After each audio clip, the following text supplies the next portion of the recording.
এই প্রবাস জীবন এই দেখেন আজকে পেজে মাদারা এসে বললাম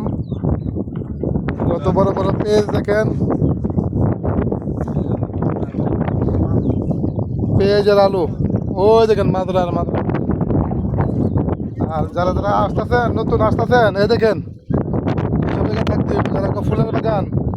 মাদারের বাগান এসব জায়গায় থাকতে হইব ঠিক আছে আসতে পারেন আলুর বাগান পেঁয়াজের বাগান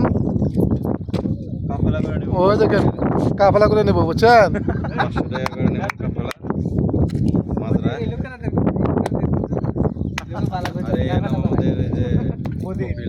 ভাই মুদির কি অবস্থা আলহামদুলিল্লাহ শরীরটা ভালো আলহামদুলিল্লাহ অনেক লোক তো চাইতেছে আসার লাগে নতুন করে কিছুক্ষণ আসলে 1-1.5 লাখ টাকা স্যালারি না টাকা মান নাই যারা আসেন খুব চিন্তা ভাবনা করে আসেন পয়েন্ট মারতেন